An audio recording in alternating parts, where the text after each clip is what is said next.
walks with me while I sleep. It's like a heart attack or a one-way street. I can't sleep tonight 'cause I gotta run, gotta hide, and I'm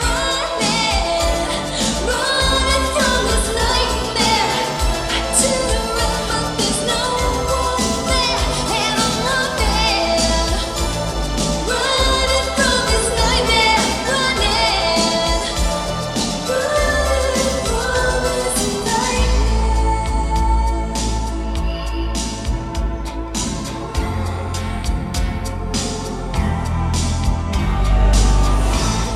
Hey guys, what's going on? Welcome back to Adeline's Horror World. My name is Adeline, but of course you guys already know that.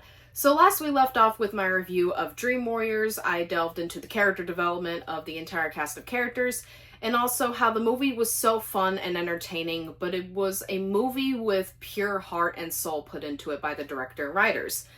And so now we're going to be taking a look at the fourth installment of the franchise, A Nightmare on Elm Street 4, The Dream Master. So without further ado, let's get started.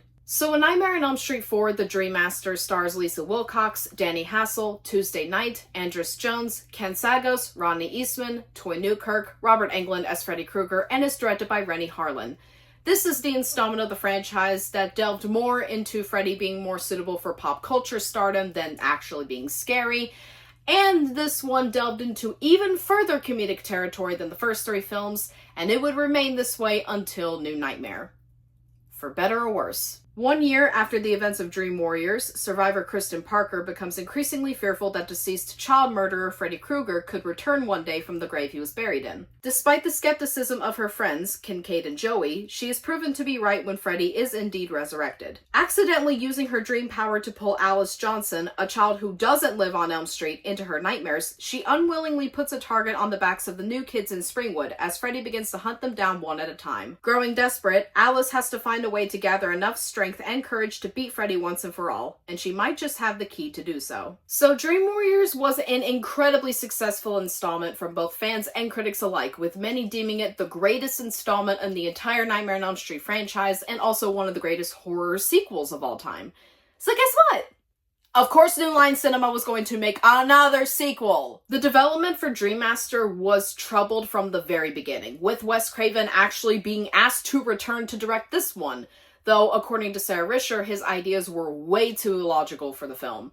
Tom McLaughlin, who actually directed Friday the 13th Part 6, Jason Lives, was asked to direct this movie, and he almost took on the job because he wanted full creative control, as any director would. However, after he found out from the producers that they had already begun filming without a director and already had full creative control of the entire process, he backed out immediately. And I honestly cannot blame him. Eventually, Renny Harlin was hired on as the director, though he instantly chose to take a completely different approach to Freddy's character, making him more of the hero of the franchise rather than the bad guy. He said that it was because that he felt that Freddy had become the James Bond of the series, and because people went to these movies to see Freddy deliver funny lines and to see the outrageous dream sequences.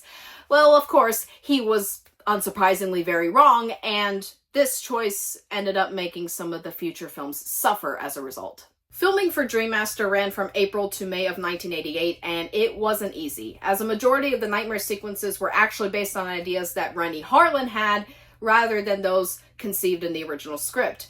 Tension also grew on set when Tuesday Knight was hired as a replacement for Patricia Arquette. Arquette has since gone on to say that she didn't return for this movie because she did not want to be typecast as a final girl in the horror genre. And Tuesday Knight did not get along with Ken Sagoes or Rodney Eastman at all. And even further tension grew when there were rumors spread on set that she was having a romance with Renny Harlin, though he has since denied this. A Nightmare on Elm Street 4, The Dream Master was finally released on August 19th of 1988, and it instantly became the highest grossing film in the entire franchise in the US, until the release of Freddy vs. Jason 15 years later. While some critics deemed the film downright brilliant, and a few even said that it was the best in the series by far, Other critics were not fans, mainly criticizing the film's plot and mentioning how it was very derivative of previous installments. Rotten Tomatoes currently has Dream Master at 56%, and the critics' consensus goes as follows. A Nightmare on Elm Street 4: The Dream Master marks a relative high point in this franchise's bumpy creative journey, although the original remains far superior. And now for my favorite section of these reviews. Adeline's Horror World Trivia Time! Did you know that there was supposed to be an extended nightmare sequence with Kristen that would have ended with her burning her arm, which would have woken her up before Freddy could kill her? While this idea wasn't used, it was recycled with Laurie's character in Freddy vs. Jason 15 years later. Did you also know that Renny Harlin only got the job as director for the film because he utterly refused to take no for an answer? He was really poor at the time, having only directed 2 films that were very poorly received, and Robert Shea was hesitant to hire him due to him being a finished director with outrageous ideas for his films, and because he found him to be a young nobody. They hardly interacted on set, as Harlin was terrified that Shea would fire him at any moment because of the lack of faith from him. However, they reconciled once Dream Master became the highest grossing film in the entire franchise until Freddy vs. Jason. Finally, did you know that Rick's death was supposed to be very different than, well, the dumbass kung fu death scene? It was supposed to happen in the elevator he was trapped in. The elevator would have fallen apart around him, leaving Rick to fall to his death in a dark space. However, the crew had already run out of money and couldn't afford the effect, and they suggested that Rick could survive. His funeral scene had already been filmed though, so they resorted to this scene. We'll get to this later. So the Dream Master was an installment that I quite enjoyed growing up. The fantastical nightmare sequences and the one-liners from Freddy added a lot of entertainment to the overall film, especially for someone such as me when I was a kid. However, upon rewatch for this review, I was nowhere near as impressed this time around. This might be a hot take, but I don't enjoy Dream Master nearly as much as other people do. I actually consider this a massive step down from the masterpiece that was Dream Warriors. While there are certain aspects that I do enjoy about it, I find this film to be a very bland and underwhelming installment of the franchise. It's not all terrible though, don't worry, so let's go ahead and get into the aspects that I do enjoy about the Dream Master. So first, I really enjoy the visuals that are shown in the film. The creativity that Renny Harlin expressed might have been a bit too much at times, but some of these scenes look cool as hell. The movie theater nightmare sequence, the Roach Motel with Debbie, and even the church set, they all look sick, and I'm really glad that Harlin got to present some of the ideas that he had. My favorite visual has to be during Kincaid's nightmare right before his death, where he's in the junkyard, and it zooms out to show that the entire junkyard looks like its own little planet or world.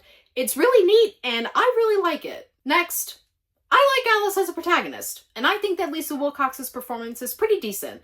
She doesn't measure up to someone like Patricia Arquette or Heather Langenkamp, but I still really enjoy what she does with the character. I prefer her quieter, more subtle moments of acting over the moments where she's trying to look scared or trying to be a badass. She does have some scenes where her acting is weaker than it is in other scenes, but it's still one of the better performances in the franchise, at least for me. Next, a few of the kills are quite memorable in this one, such as Sheila's and Debbie's in particular. They're either really uncomfortable to watch or they are straight up disgusting to watch. Even Freddy's death, while I'm not the biggest fan of the build-up to his death, freaking looking in his reflection kills him, what? It's really gnarly as well, and it actually almost made me gag on rewatch, so nice work, Dream Master. I hate you so much. Finally, this wasn't going to last long. The idea of Freddy using a child that doesn't live on Elm Street to bring other kids to him in their nightmares is actually a halfway decent idea that, while not executed perfectly, does lead to some interesting moments. Again, some. The classroom scene in particular before the death of Sheila is actually a highlight for me in terms of the subtlety when it comes to Alice pulling Sheila into her dream. So, well done, movie. Moving on to my mixed elements, of which I only have one. Some of the acting in this film is very hit and miss. I already covered Lisa Wilcox's performance and how I loved some moments with her, but also found other moments where she was kind of lacking.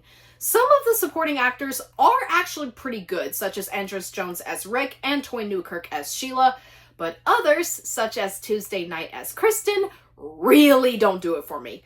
Tuesday Night in particular gives a very bad performance, especially when it comes to the scenes where she's trying to be scared. She looks like she doesn't even want to be there at all, and I can't really blame Tuesday Night for feeling completely out of place when she replaced Patricia Arquette. No, Mother. You just murdered me. Take that to your goddamn therapy. We beat you before! Leave her alone, you son of a bitch! Moving on to my negatives, and I have to be honest, guys. I really struggled to write the script for this review, and I struggled even more to sit down to film this review because I ended my rewatch of The Dream Master and I felt empty. I felt empty. There really isn't anything here that leaves a lasting impact, and I think that's my biggest negative of all. I apologize if I go on a tangent here, but when I watched some of the other installments, such as the original and Dream Warriors, I felt something. There was an impact that was made on me. Here, there's nothing. There's nothing that leaves an impact. It's just Freddy goofing off with his victims and spouting out countless one-liners until the credits roll. And it's so disappointing to me. As I was rewatching this movie, right? As I was rewatching this, I just found myself so bored all throughout. I was either cringing at some of the stupid lines I was hearing from the characters, or I wasn't feeling anything. I wasn't moved. I wasn't scared. I didn't even laugh at any of the one-liners. They were just so dull. It was just dull, and I felt so empty by the end. There really isn't anything else to say about that. It was just so dull and boring. Next, speaking of Freddy, while I still enjoy Robert Englund's performance, I felt that this was the point in the franchise where Freddy became a bit too comedic. There is not a single moment in this movie where he is anywhere near menacing. We've essentially entered pop culture Freddy era, and I'm not the biggest fan of this era for his character. He doesn't even do anything creepy, and he doesn't even terrorize the cast of characters. He doesn't even try. He just delivers one-liner after one-liner, and yet the characters are still somehow terrified of this guy. I don't know why. And the one-liners are not even all that special to begin with, as I stated earlier. How's this for a wet dream? Find your balance, Rick! Sayonara, son! Well, it ain't Dr. Seuss. No pain, no gain. Welcome to Wonderland, Alice. You think you've got what it takes? I've been guarding my gate for a long time, bitch. Next, just this entire scene. Please just show it. A true warrior needs no eyes. Well, how's this for balance?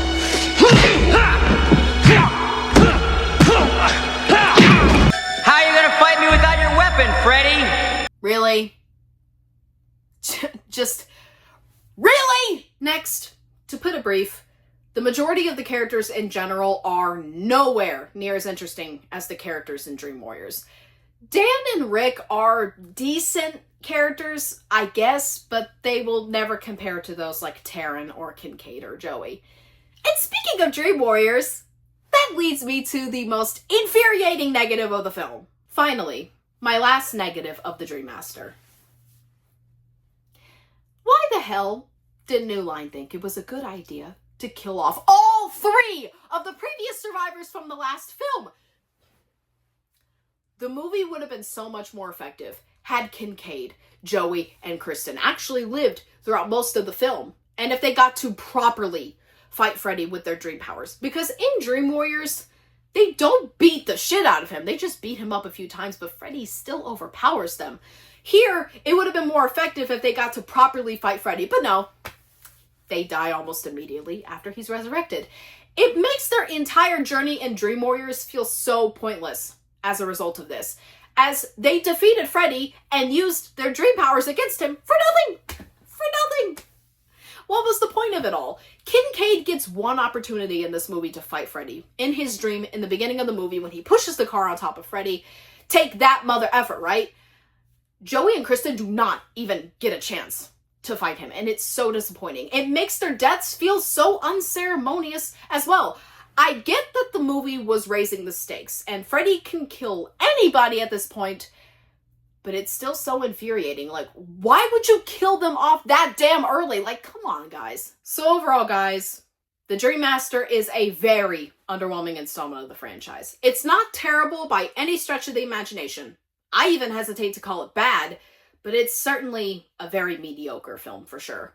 Some aspects do work really well, but other aspects really make the film suffer as a whole.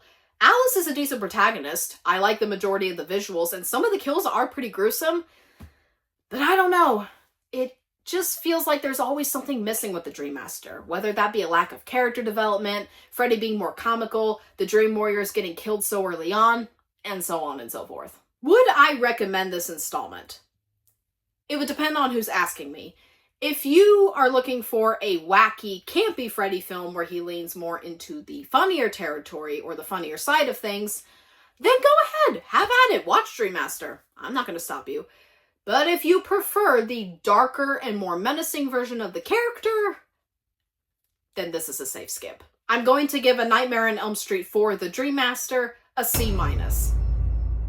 So what do you guys think of A Nightmare on Elm Street 4: The Dream Master? Do you like this movie? Do you hate this movie? Do you love this movie? Or is it just in the middle for you? Let me know and we could discuss it in the comments below. Also, go ahead and let me know where this film falls in your ranking of the franchise. So anyways, be looking forward to my next review, which is the highly hated 5th installment, The Dream Child. I'm actually kind of excited for that one. Also, if you're new to the channel, be sure to like the video, subscribe to the channel, and switch your notification settings to all. That way you can be notified for all future content and videos here on the channel. So anyways, guys, I guess that's pretty much it. So anyways, I'm Adeline. This is Adeline's Horror World. Of course, you guys already know that. I love all you guys to death. And until next time,